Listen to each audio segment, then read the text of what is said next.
أعوذ بالله السميع العليم من الشيطان الرجيم. بسم الله الرحمن الرحيم. أحييكم بتحية الإسلام. السلام عليكم ورحمة الله وبركاته.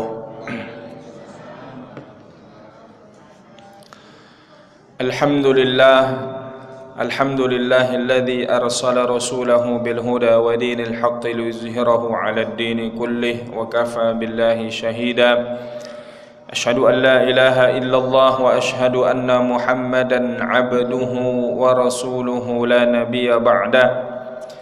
اللهم صل وسلم وبارك على سيدنا محمد الفاتح لما أغلق والخاتم لما سبق ناصر الحق بالحق والهادي إلى صراطك المستقيم صلى الله عليه وعلى آله وصحبه حق قدره ومقداره العظيم. وبعد، رب اشرح لي صدري ويسر لي أمري واحلل عقدة من لساني يفقه قولي. اللهم إنا نسألك علما نافعا وعملا متقبلا ورزقا واسعا حلالا طيبا. اللهم أغننا بالعلم وزينا بالحلم وأكرمنا بالتقوى وجملنا بالعافية. اللهم إنا نسألك فهم النبيين وحفظ المرسلين وإلهام الملائكة المقربين. اللهم زدنا علما وارزقنا فهما. Ma'asyiral muslimin, Bapak dan Ibu sidang jamaah salat fardu maghrib jamaah Masjid Al-Kautsar yang dirahmati Allah, yang kami hormati para orang tua kami, cerdik pandai tokoh masyarakat, pengurus masjid, imam masjid kita dan seluruh jamaah yang hadir, yang mudah-mudahan senantiasa berada dalam hidayah petunjuknya Allah Subhanahu wa taala. Amin ya rabbal alamin. Bersyukur kita kepada Allah di malam hari ini dengan mengucapkan alhamdulillah atas izin Allah. Allah perkenankan untuk kita sama-sama hadir di rumah Allah di malam yang penuh dengan keberkahan ini, di bulan yang juga mulia. Kita sudah masuk di bulan Rajab, ya. Bulan Rajab min ashhuril hurum. Bulan Rajab ini di antara bulan haram. Ada 4, yakni bulan Zulqa'dah, Zulhijjah, Muharram, 3 bulan berturut-turut, dan yang terpisah bulan Rajab, yang mana kita dianjurkan untuk memperbanyak amal ibadah, meningkatkan ibadah kita di bulan Rajab ini. Maka Bapak Ibu yang dirahmati Allah, mudah-mudahan kita bisa menambah amal-amal sunnah kita, baik itu puasanya.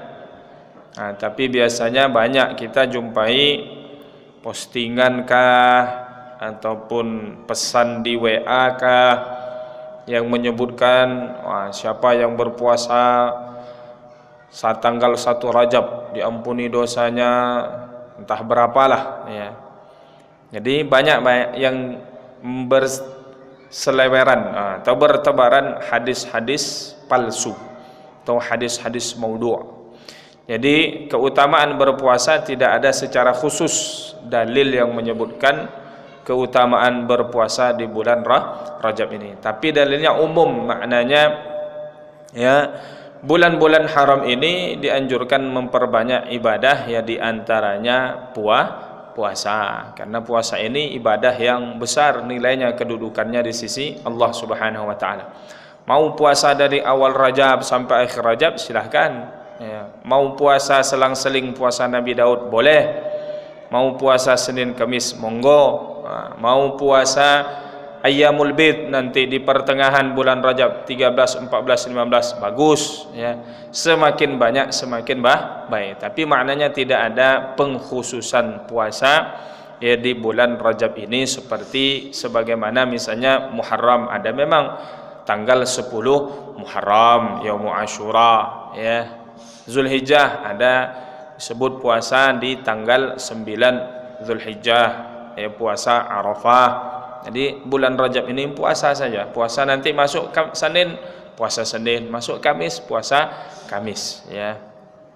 Maka perbanyak amal ibadah kita, baca Qur'annya dan juga doa yang sebagaimana lazim kita panjatkan kepada Allah begitu masuk di bulan Rajab. Allahumma barik lana fi Rajab wa Sya'bana wa ballighna Ramadan. Ya Allah, berkahi kami di bulan Rajab, berkahi pula kami di bulan Sya'ban, dan pertemukan dengan bulan suci Ramadan. Dikatakan bulan Rajab Syahru adz-dzar'i. Bulan Rajab ini bulan kita menanam benih.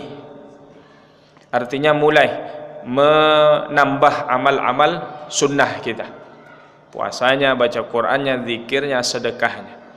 Masuk di bulan Sya'ban nanti Syahru as-saqi. Bulan Sya'ban bulan kita menyirami benih yang sudah kita tanam. Artinya kita jaga itu amalan-amalan yang sudah kita mulai perbanyak di bulan Rajab. Masuk di bulan Ramadan Syahru, bulan kita memetik hasilnya, ya.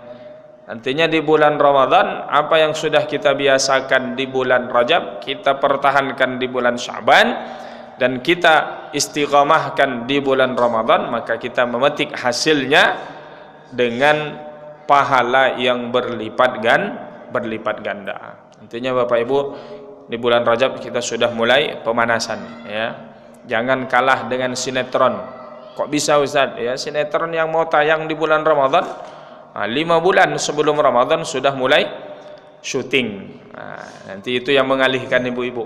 Nanti aja baca Qur'annya, ini tanggung nih. Bagus filmnya.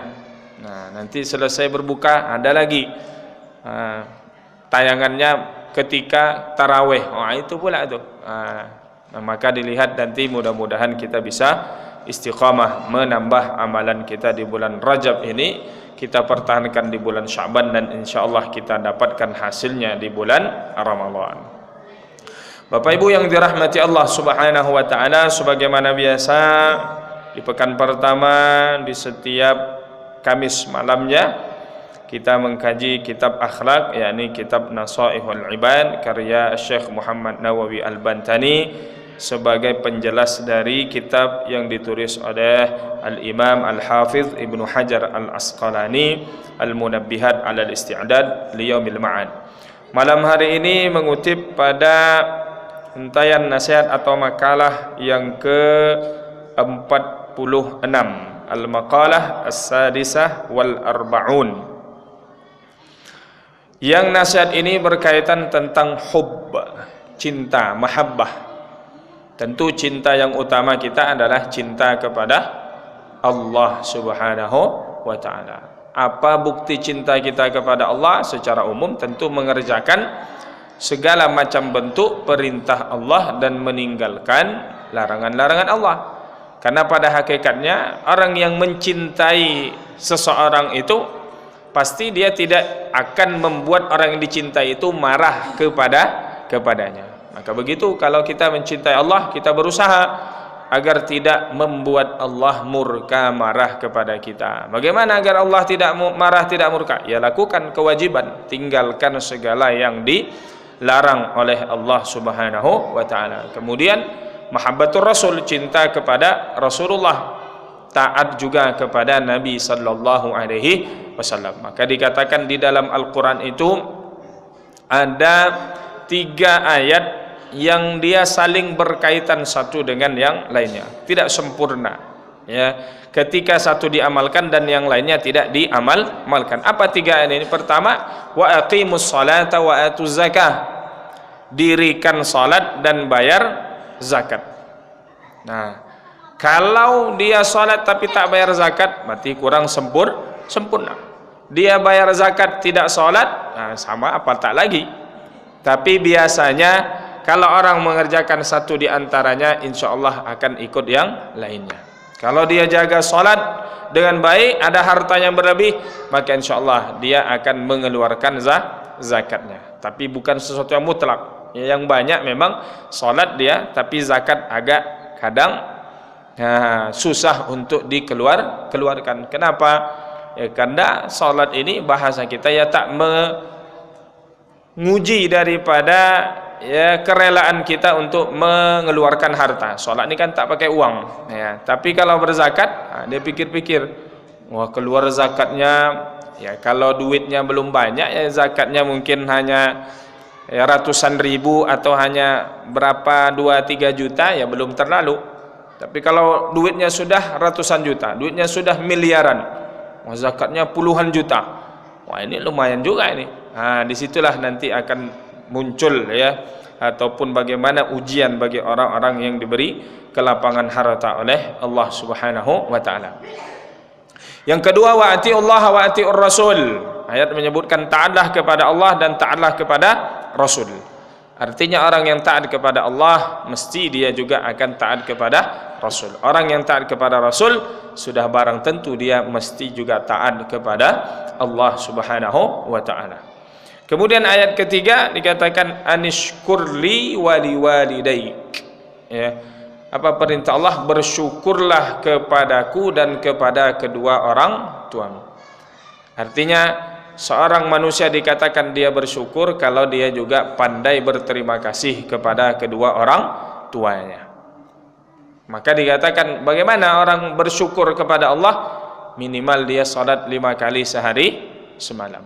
Bagaimana dia bersyukur berterima kasih kepada kedua orang tuanya? Minimal dia mendoakan orang tuanya 5 kali dalam sehari semalam. Artinya kalau dia salat ingat Allah, maka kemudian dalam salatnya ketika mendoakan dirinya dia juga mendoakan orang tuanya. Dikatakan termasuk orang yang bahasa kita kurang kepeduliannya, atau bahasa kita kering hatinya ya, ketika dia mendoakan dirinya dan tidak mendoakan orang tuanya ya, kurang rasa kepeduliannya, kepekaannya ya. Kalau dia tidak mendoakan orang tuanya, apalagi mendoakan saudaranya yang lain. Maka ketika kita mendoakan diri kita, jangan lupa untuk juga mendoakan kedua orang tua kita. Nah, maka Bapak Ibu yang dirahmati Allah Subhanahu wa taala, nasihat ke-46 ini dari Sufyan bin Uyainah radhiyallahu anhu qala, dari Sufyan bin Uyainah ya, seorang yang luar biasa ketaatannya, ibadahnya, nasihat-nasihatnya. Apa kata beliau Sufyan bin Uyainah? Man ahabballaha ahabba man ahabbahullahu ta'ala. Siapa yang mencintai Allah, pasti dia akan mencintai orang yang mencintai Allah. Siapa yang mencintai Allah, pasti dia mencintai orang yang mencintai Allah. Siapa orang yang mencintai Allah? Al-ulama'u was-salihun. Para ulama dan orang-orang saleh. Artinya tanda kita cinta kepada Allah kalau kita cinta juga, suka juga, senang juga kepada para ulama dan orang-orang yang saleh. Artinya kalau kita benci kepada para ulama, tidak senang kepada orang-orang saleh, berarti maknanya kita juga tidaklah cinta kepada Allah Subhanahu wa taala. Karena para ulama, orang-orang saleh ini, bukti cinta mereka kepada Allah dengan beramal saleh, mengerjakan perintah, meninggalkan larangan Allah, melakukan kebaikan, bukan hanya yang wajib tapi yang sunnah bahkan juga dikerjakan, yang makruh juga ditinggalkan, bahkan yang mubah juga mereka tinggalkan kalau tidak bermanfaat, kalau dianggap sudah masuk pada level tabzir ya, hal yang berlebihan. Maka Bapak Ibu yang dirahmati Allah Subhanahu wa taala, ya, ketakwaan itu dikatakan Imam Al-Ghazali dalam kitab beliau Minhajul Abidin, 3 levelnya, 3 tingkatannya. Takwa yang pertama beriman. Yang penting kita beriman. Masuk pada level takwa yang pertama atau takwa yang paling rendah. Naik selevel mengerjakan perintah Allah, meninggalkan larangan Allah. Level yang lebih tinggi lagi daripada takwa itu adalah ijtinabu fudulil halal, meninggalkan berlebihan dalam melakukan pekerjaan atau hal-hal yang kategorinya halal atau mubah. Makan minum hukumnya mubah, boleh. Tapi kalau sudah berlebihan akan mendatangkan mudarat, ya. Apa namanya? Ya, banyak mendatangkan penyakit. Maka dikatakan al-mi'dah, ya, lambung kita ini, perut kita ini sumber dari berbagai macam penyakit. Artinya kalau ingin hidup sehat, jaga pola makan kita, ya. Wa kulu washrabu wala tusrifu, makan dan minum jangan berlebihan. Itulah di antara hikmah kenapa dalam 1 tahun ini ada kita dianjurkan 1 bulan untuk berpuasa, ya.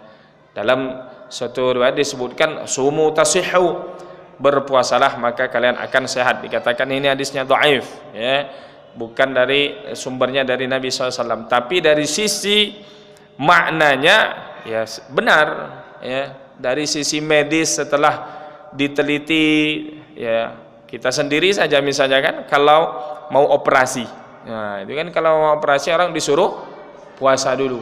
Wah, biar istirahat dulu lambung kita, usus kita. Karena dia bekerja, kalau begitu ada makanan dia langsung bekerja. Begitu masuk makanan, nah bayangkan kalau tidak pernah istirahat dia. Dari sejak bangun tidur sampai mau tidur malam pun masih juga sempat ngunyah. Beda, jangan sama dengan apa, jawi, ya, sapi. Nah, itu memang dia malam hari dia ngunyah-ngunyah kan. Sapi itu kalau siang dia ngambil makan dia rumput, dia dikunyah secara kasar aja. Nah, tapi nanti malam hari dia dikeluar dia apanya lagi, dilumat lagi lebih halus. Nah, kecuali kalau mau kayak jawi, ya Bu.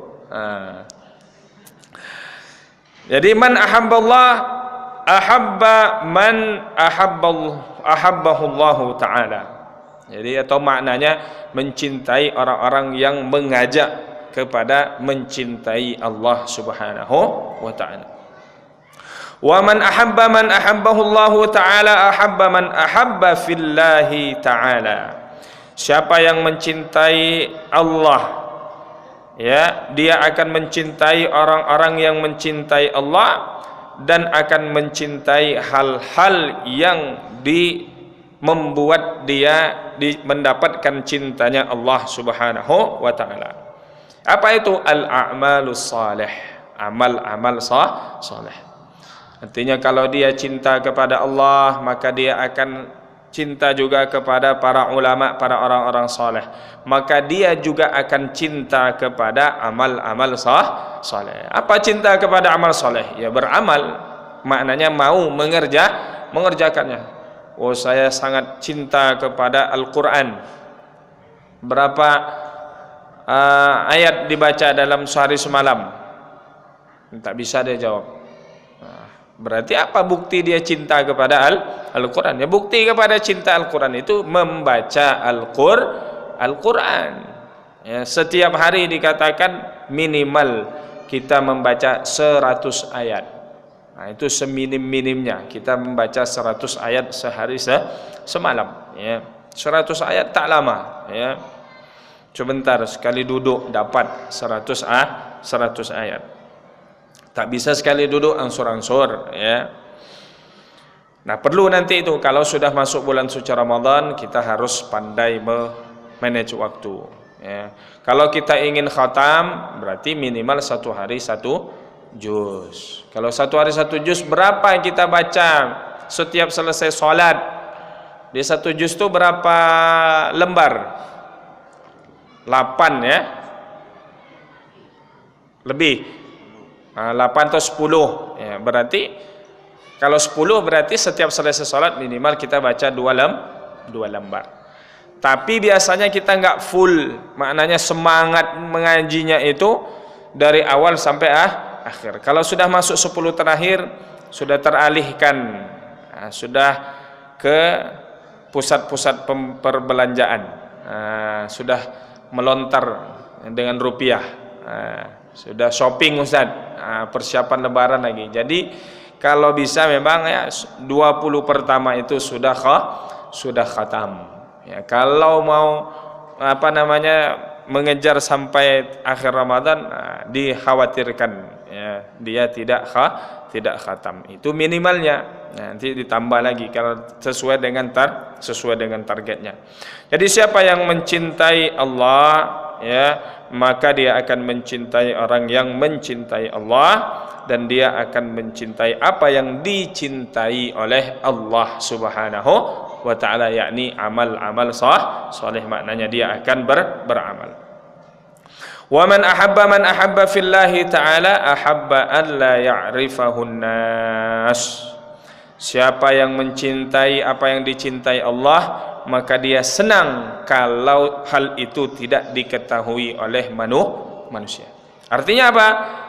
Bal yashtagilul a'malu fil khalwati. Artinya dia beramal, amal soleh yang dicintai Allah itu dia berusaha menyembunyikannya dari manusia. Artinya Bapak Ibu yang dirahmati Allah, amalan yang hanya kita dengan Allah yang mengetahuinya, itu satu di antara tanda amalan itu insya Allah ikhlas karena Allah Subhanahu wa ta'ala. Kenapa bisa bahasa kita bisa dipastikanlah, ya, bahwa amalan itu ikhlas? Karena tak ada yang mengetahuinya kecuali kita dengan Allah.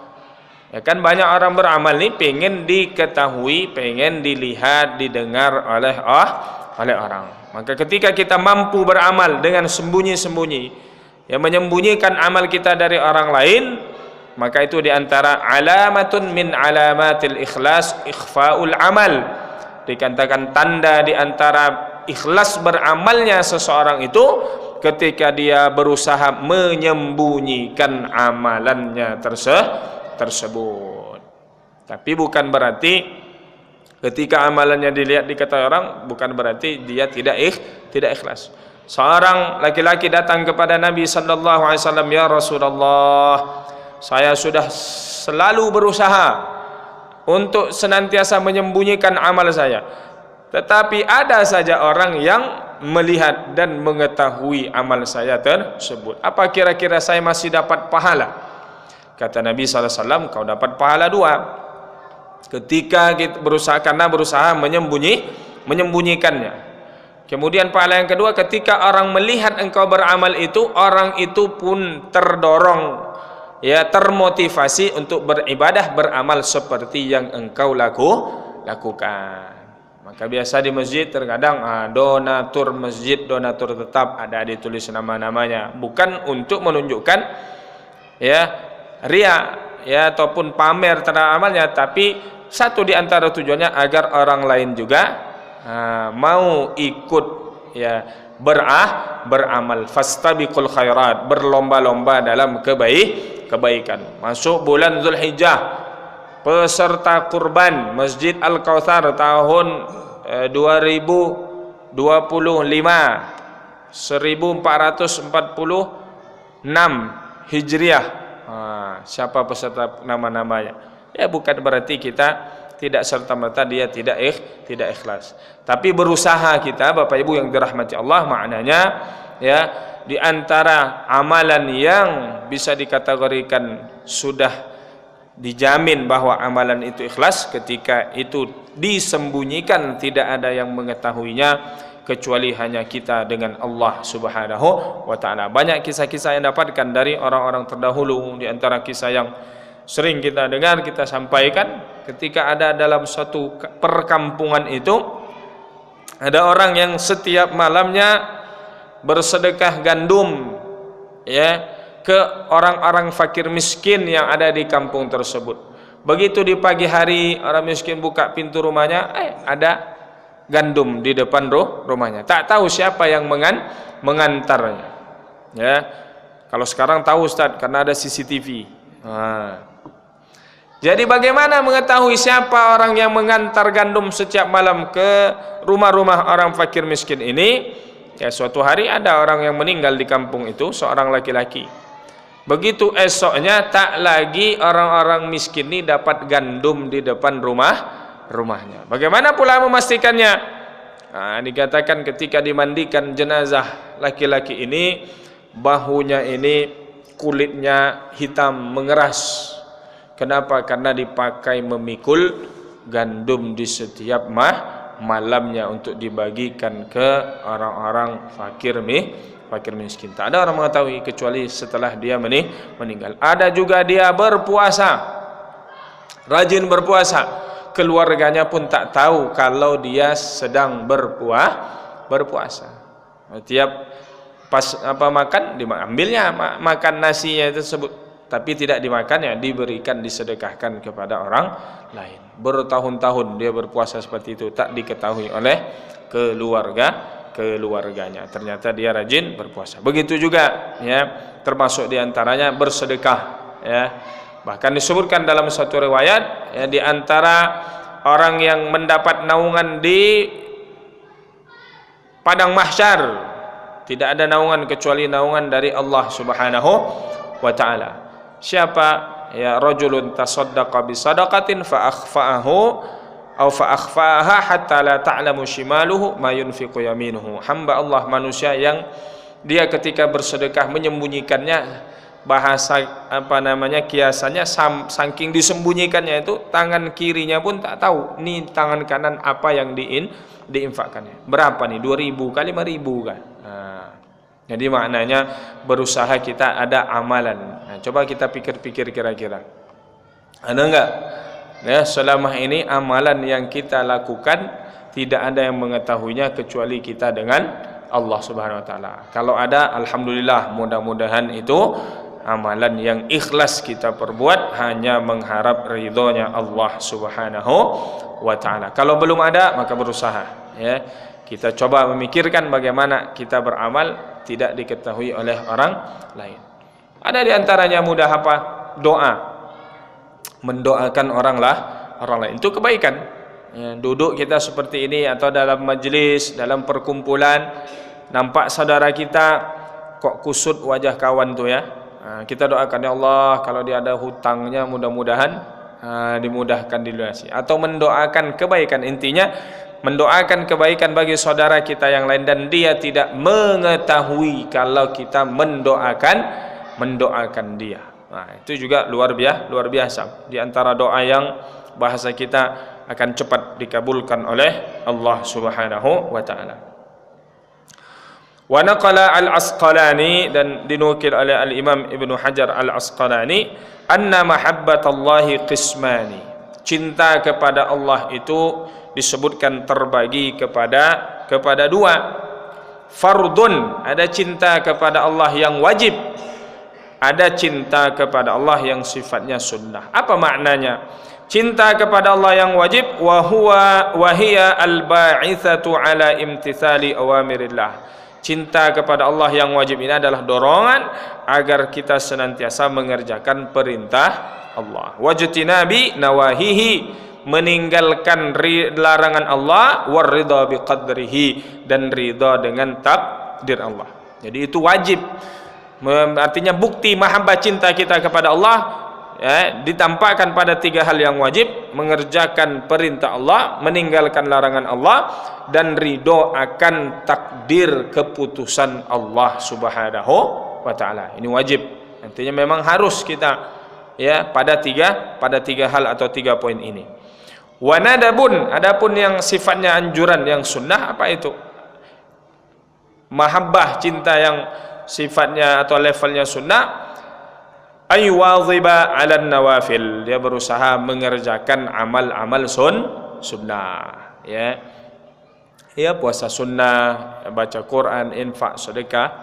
Wa yajtanibu asyubhat, meninggalkan yang syubhat. Syubhat ni yang tak jelas, ragu kita. Ini halalkah, haramkah? Ini baikkah, burukkah? Tak jelas hukumnya bagi kita atau ragu kita. Bagaimana dengan hal-hal yang syubhat ni? Tinggalkan. Jangan diambil, jangan dikerjakan ya. Karena hal-hal yang syubhat ini kalau kita banyak mengambilnya, maka besar peluangnya kita terjerumus kepada yang haram. Ibaratnya yang syubhat ini digambarkan ya, pengembala dia punya tanahnya, tanah lapang. Tapi gembalaannya dibawa kepada perbatasan tanah. Nah, ini tanah dia sebelah kanan nih, yang sebelah sana tanah orang. Dia bawa gembalaannya di situ di perbatasan. Maka kalau lama-lama dia tidak sadar nanti bisa saja gembalanya ini menyeberang memakan tanaman orang sebelah. Begitulah gambaran kalau kita banyak mengambil perkara-perkara yang syubhat. Wah, ini syubhat aja lah, oh, halal nih kayaknya ambil. Nah, ini syubhat aja halal. Itu besar kemungkinan terjerumus nanti kepada yang haram. Wa qala As-Siddiq, ya, mungkin maknanya di sini adalah Abu Bakar As-Siddiq radhiyallahu anhu arda, man dzaqa min khalisi mahabbatillah, siapa yang merasakan bagaimana ketulusan cinta kepada Allah Subhanahu wa taala, syaghalahu dzalika min talabid dunya, maka dia kemudian syaghalahu dzalika an talabid dunya, dia akan menjauhkan dirinya dari sibuk akan perkara-perkara dunia, ya. Wa auhashahu an jami'il al-bashari, dan dia pun kemudian tidak banyak berpangku ataupun menjadi menggantungkan keinginannya, hajatnya kepada manusia. Artinya kalau terasa mahabbah, nikmat bagaimana taat kepada Allah Subhanahu wa taala ini, maka dunia ini tak ada apa-apanya bagi kita. Ya, begitulah digambarkan orang-orang yang lebih mengedepankan dunia daripada akhiratnya, ya. Yashtaruna hayatad dunya bil akhirah, membeli kehidupan dunia ini dengan kehidupan akhirat. Maknanya menukar akhiratnya dengan dunia. Itu ibaratnya orang yang menukar serpihan kaca, pecahan kaca dengan emas dan permata. Karena akhirat lebih berharga, bernilai daripada dunia. Kalau kita gambarkan, Bapak Ibu di rumah, datang orang mengetuk pintu rumah kita, dia bawa sekarung emas atau sekilo emas lah, atau sebanyak-banyak Ustaz, sekilo udah banyak tuh Ustaz. Sekilo emas dia bawa, dia bilang, ibu punya pecahan kaca di dapurnya, ada piring mungkin pecah, gelas pecah, ada, saya tukar itu dengan sekilo emas nih. Bahasa kita ini gila orang ini kan. Kenapa dia mau menukar pecahan kaca yang tak ada nilainya nih, sampah, dengan emas yang bernilai? Itulah gambarannya. Maka dikatakan orang-orang yang tidak, atau bahasa kita, tidak digunakan akalnya dengan baik ketika dia lebih mendahulukan, menghabiskan waktunya untuk dunia yang fana sementara dan tidak mencari bekal untuk akhiratnya. Nah, ini Bapak Ibu yang dirahmati Allah Subhanahu wa taala, satu nasihat daripada Sufyan bin Uyainah radhiyallahu taala anhu arda tentang mahabbah, mahabbah, cinta kita itu bagaimana bukti daripada cinta kita kepada Allah Subhanahu wa taala. Maka pertama tadi, kita akan muncul dalam diri kita ini cinta kepada orang-orang soleh, kepada para ulama. Kenapa? Karena mereka menjalankan perintahnya Allah Subhanahu wa taala. Maka kita harus cinta kepada siapa? Nabi kita, Nabi Muhammad sallallahu alaihi wasallam, karena beliau adalah manusia yang paling taat menjalankan syariatnya Allah Subhanahu wa taala. Kemudian kita akan mencintai amal-amal saleh, perbuatan-perbuatan baik, ketaatan. Kemudian kita pun akan berusaha naik level berikutnya, berusaha mengerjakan amal-amal soleh kebaikan ini dengan sembunyi-sembunyi. Maka ada istilah berkhalwat, berkhalwat itu menyendiri, maka ada misalnya, atau bahasa kita ada tempat-tempat yang kita datang di situ beribadah, ya, bersembunyi tidak dilihat oleh orang lain. Nah, begitu Nabi kita Nabi Muhammad SAW sebelum turunnya Al-Quran, beberapa tahun sebelum itu Nabi sudah terbiasa datang ke gua Hira, datang ke sana bertafakur, merenung, memikirkan bagaimana kaum atau penduduk Mekah yang menyembah patung, kemudian kehidupan mereka menindas yang lemah, ya, yang kuat maka dia akan berkuasa atau menang. Bagaimana banyak penyimpangan yang terjadi di penduduk Mekah pada saat itu. Maka kemudian ya pada akhirnya turunlah wahyu kepada Nabi kita Nabi Muhammad sallallahu alaihi wasallam.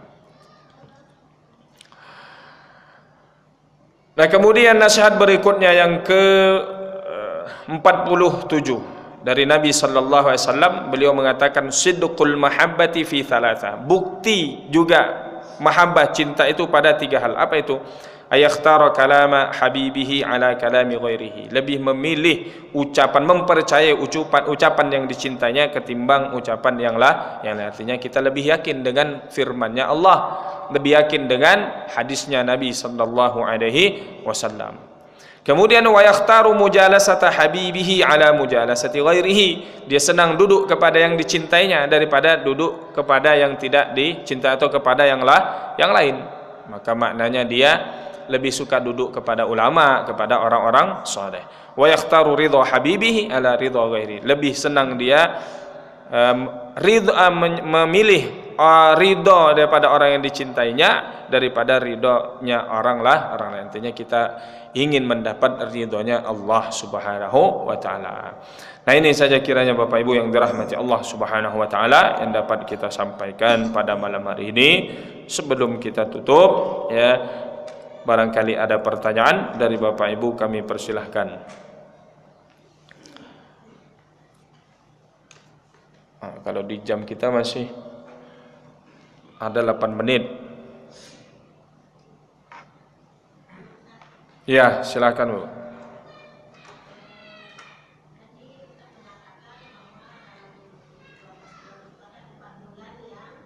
Termasuk bulan haram.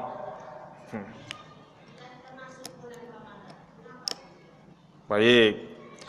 Jadi bulan-bulan haram yang 4 kita sebutkan tadi itu tidak termasuk bulan Ramadan. Berarti apa?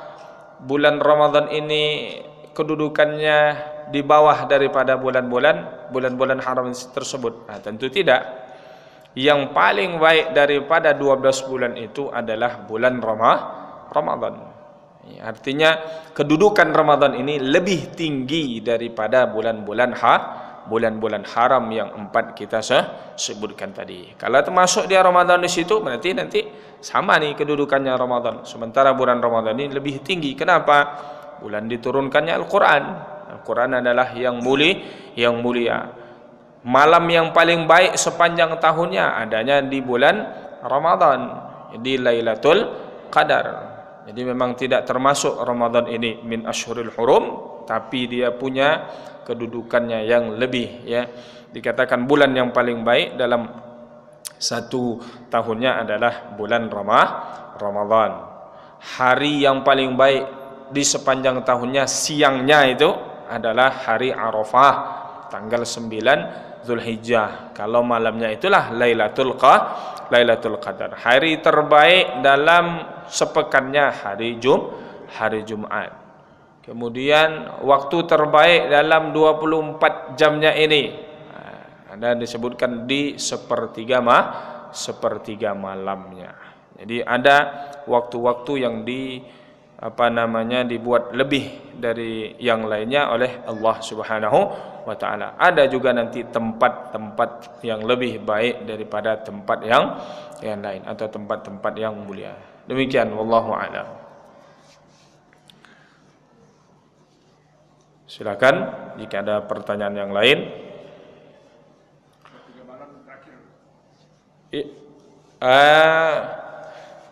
Pokoknya asal sudah lewat, sudah sepertiga malam dari sepertiga malam yang awal, sepertiga malam yang pertengahan, atau sepertiga malam yang terakhir. Jadi kan bahasanya dalam surah Al-Mudaththir, ya, qumil laila illa qalila nisfahu, ya, awin qus minhu qalila. Ya, maknanya kalau tak bisa sepertiga yang awalnya, lebih sedikit, mendekat lagi ke waktu subuh, yang mana yang kita mampu untuk bangunnya. Yang jelas setelah lewat sepertiga malam sampai masuknya waktu subuh.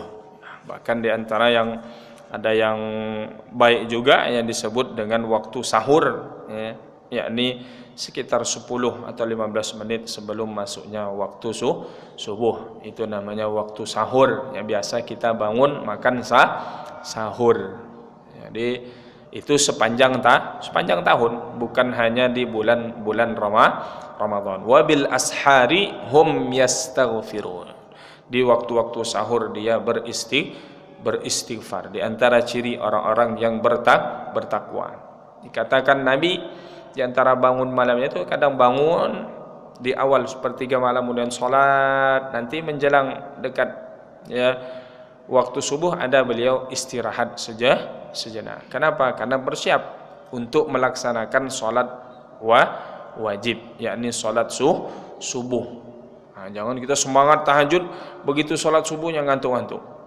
Padahal sholat subuh yang wajib, bagaimanapun itu kedudukannya lebih tinggi daripada sholat sunnah. Maka terkadang ada di bulan Ramadan dia tahajud malam tarawih, setelah itu ngaji, begadang dia, bangun sahur, setelah sahur tidur. Bangun-bangun kelewat dia sholat berjamaah. Padahal itu lebih utama karena dia adalah sholat wajib. Wallahu a'lam. Baik, silakan jika ada pertanyaan lain. Kalau tidak ada, kita cukupkan sampai di sini kajian kita pada malam hari ini. Sama-sama kita menutup dengan berdoa kepada Allah Subhanahu wa taala. Mudah-mudahan istiqamah kita di jalan Allah. Apa yang menjadi hajat dan keinginan kita dimudahkan oleh Allah. Ala dhinni wa kulli niyatin salihah. Al-Fatihah. A'udzu billahi minasyaitonir rajim. Bismillahirrahmanirrahim. Alhamdulillahirabbil alamin arrahmanir rahim maliki yaumiddin.